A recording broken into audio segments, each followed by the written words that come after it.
Hey guys, Jasmine here with Team Rogue Fit Squad Star Diamond with Team Beachbody. I just wanted to wish you all a happy new year. It's 2017. I cannot believe that we've already hit that benchmark. And if you're like me, you know, we're setting the tone for the year and we are trying to get organized and get just things going, right? So I have been having some requests on how I do my time management, and I'm just kind of hanging out here in my home office trying to sneak away from the kids so I can do this quick video.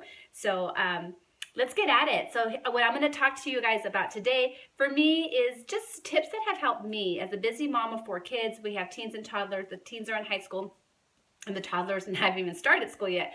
So we are a very busy household here. And a part of, you know, my thing is just having a system in place and being as organized as I possibly can really helps us, not just me, keep my sanity, but the whole household. And it's all about communication at the end of the day and making sure that we can all try to just slide through that next busy week without too much chaos.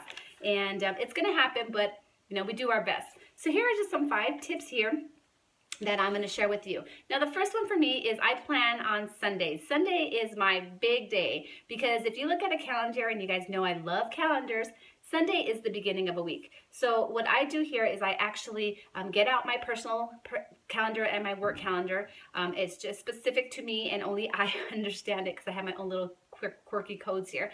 But what I do is I go through and I talk to the kids and I make sure, okay, what do you have coming on this next week? What do you need?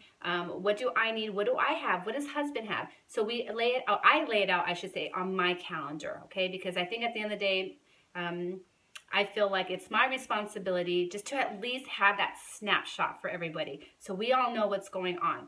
So we have a family meeting on Sundays as well. And this is where I tell the kids, get out your backpacks, get out whatever I have to sign, permission slips. Do you need lunch money?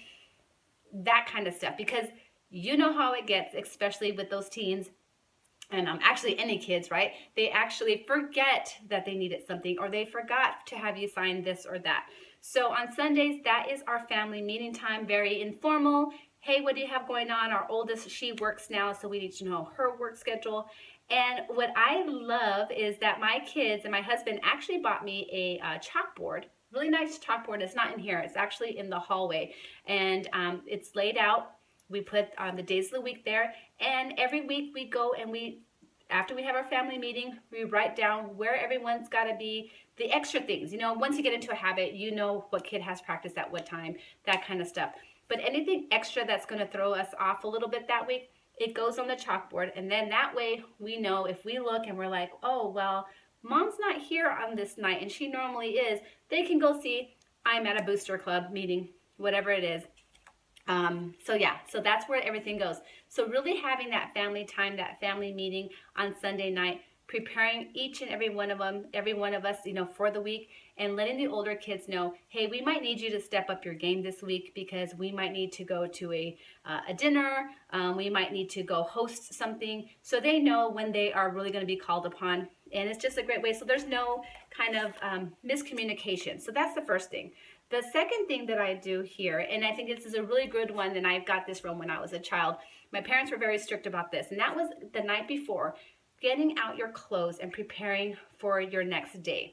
This could mean the backpack, making sure homework is in order, making sure the clothes are laid out for the next day. As for adults too, let's lay out our clothes and get the ironing done. So that way, when it's the next morning and you're kind of like, oh, I really don't want to do this, it's already done. So lay your clothes out and get them ironed the next, you know, for the next day. For the kids, if they have to take their, you know, workout equipment for their practices, if you go, you know, somewhere to after work, or if you work different jobs, have everything organized and laid out for you. For me, I work from home, but I really try to get out of my pajamas. So I lay out my clothes, and whether it be a tank top and yoga pants, that's what it is, but at least I know what I'm going to wear for the next day, and I'm set, and my tennis shoes are, you know, are ready to go. So that's kind of a great way for the older kids and the younger kids to start. I have the younger ones. When I know we're going to go on a play date the next day, I teach them to take out their clothes, get their socks ready, get their shoes ready. So the next morning, we are not scrambling the household to find the shoes. Now, the shoes is what the big problem is. So that's my tip number 2. And tip number 3 kind of goes along the same way, but talking a little bit more about food. Also on Sundays, I try to prepare healthy go-to snacks for the morning. So let's say cut up fruit and they're baggied up and they're ready to go. I make those egg muffins so the kids can, nuke them and they're gone, they're out the door. Same thing with hard-boiled eggs. Oatmeal is a great go-to. It takes a couple of minutes, put it in the microwave, drizzle some honey, eat it out of a cup. They're in and out. A shake, obviously, throw that in the blender if there's not going to disturb anyone in the household. Shakes are awesome. You can drink and go, on your way. So preparing your food for that week, I do the best that I can. I make protein balls, things that are simple, but I know that they're getting the nutrition that they need. They're not just eating cereal, and milk and that kind of stuff that is just, it won't be any good for them long term here. And then the same thing with the lunch. If you work outside the home, you want to prepare your lunch, you want to prepare your snacks, however long you're going to be out.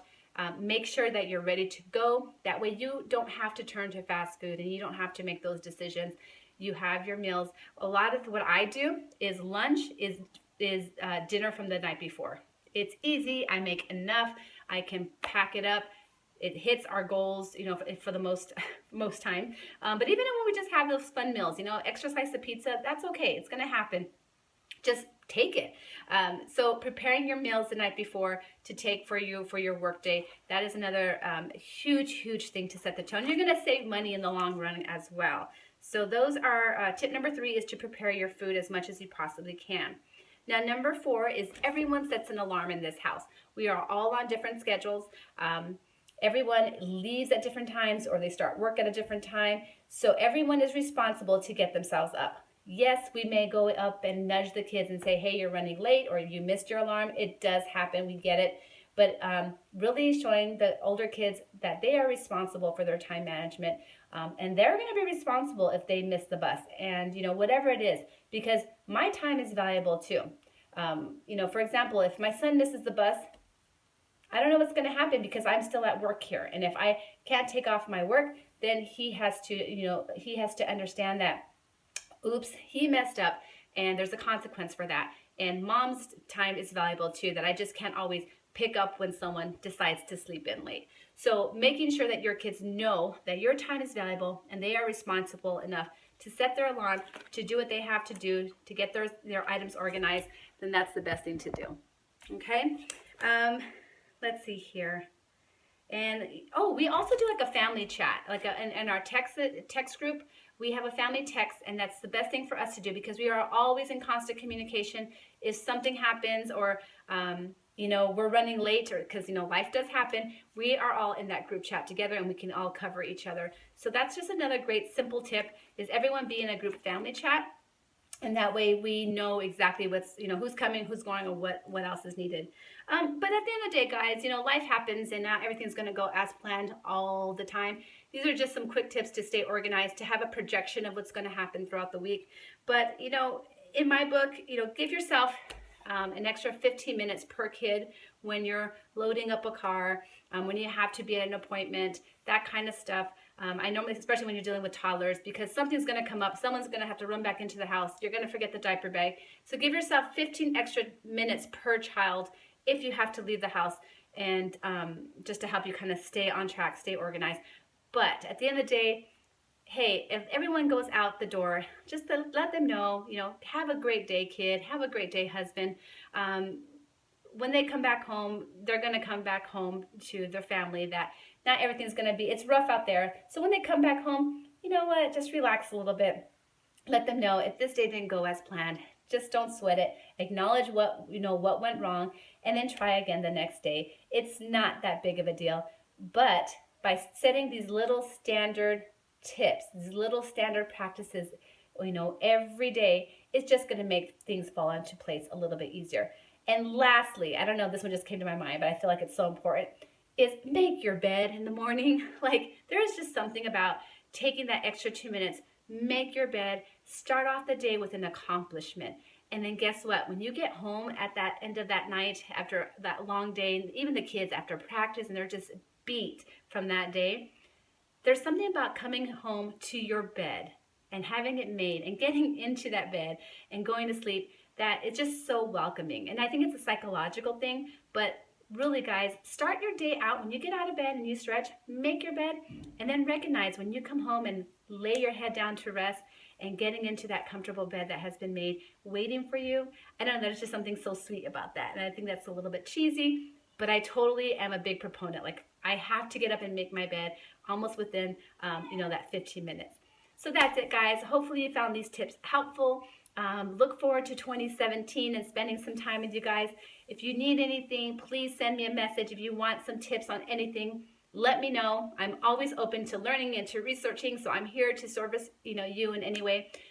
Check out my blog, jasminerendon.com. I have, I think, those egg muffins that I talked about, and some other quick tips in there as well to kind of help us out during our crazy busy lifestyles. So that's it, guys. Hit subscribe if you're not subscribed to this channel yet. Send your friends over, give me a like, and I wish you guys a happy new year. And let's do this. Let's rock 2017 and start off on the right path. Thanks so much, guys. You guys take care. Bye.